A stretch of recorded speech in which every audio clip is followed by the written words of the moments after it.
Hi, I'm Armie Hammer, and we will now be doing the GQ action replay for Call Me By Your Name. Later. Ciao. Okay, so this bus was old as hell. It worked most of the time, but because of its age, it didn't have air conditioning. And we shot this scene towards the end of the movie. We shot a lot of it chronologically. So this came towards the end of the movie when it actually was hot. The rest of the movie was freezing, and we had to pretend like it was hot while running around in little tiny shorts and open shirts. It was actually really cold. And this day, it was just stifling in that bus.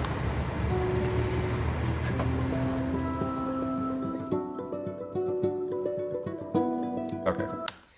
There's no way this bus actually drove these narrow dirt roads. They look great. They're well shot, but that bus would not have survived that. I built your walls around me.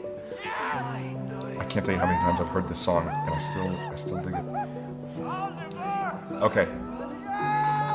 Yeah, so this scene where we are running up the mountain on these trails, there were no actual hiking trails or anything like that. We're just running through kind of wilderness. It happened to also be wilderness full of stinging nettle.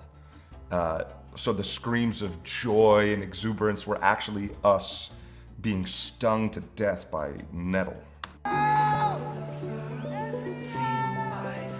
Slipped, yeah. Thanks for keeping that in there, Luca. It was a lot steeper than it looks on film, so sprinting up and down this thing was exhausting. And you could tell in almost all the takes that we start off a lot faster than we finish, because you would just be panting by the end of it.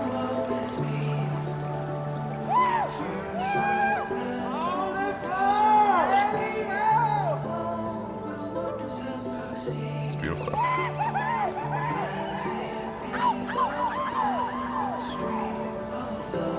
We are literally screaming ow there.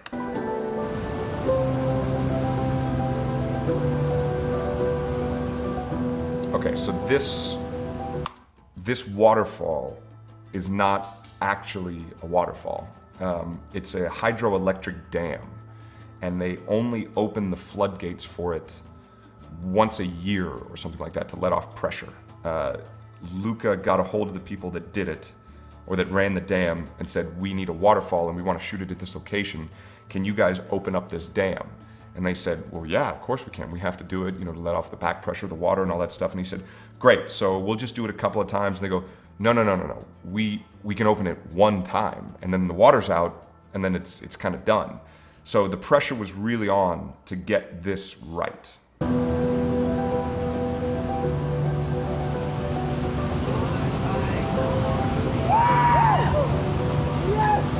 Yes. Oh, okay.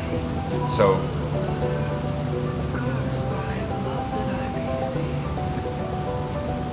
this, where I turned to look at the camera, we only had one take to get it. And Luca was really insistent on getting a very specific thing. And he came up to me right before, and everybody had been stung by nettle, everybody had carried up gear, everybody was really tired. It was a long day of just hiking. And to be perfectly honest, everyone was in a really shitty mood. And Luca comes up to me and he goes, I want you to think about the possibilities of impossibilities. And I said, what? And he goes, think about the possibilities of impossibilities. And I was like, look, you're the director. I want to give you what you want, but I don't know what you're talking about. And he's like, just do it! Bang! And he hit me kind of like that with both of his fists. And we both stood there for a second looking at each other, and he realized that he just hit me and just went and turned around and walked away. And he said that as soon as he turned around, he was convinced that I was going to attack him from like the back and just like tackle him. I didn't, thankfully, because we did still have more to shoot. But he ended up, we did the take, the one time we could do it, and he was like, you nailed it, and then walked away. And I'm not sure if he actually said that I nailed it or if he just wanted me to not press charges. Another slip. Yeah. And then at the end of that, everybody was soaked because of the amount of water. It was just like a deluge of water that came down. So by the time we got down to the mountain, let's just say the moods were even worse.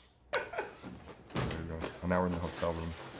where he had me for a few takes stand actually naked in the window before we realized a lot of people were standing outside in the courtyard, kind of looking up, watching us film. And then he was like, I don't want people to take pictures. Maybe you put on these thing. And it was like one of those cock socks or whatever you call them. It's probably not what you call them. But anyway, yeah, that's the waterfall scene, and then into Bergamo.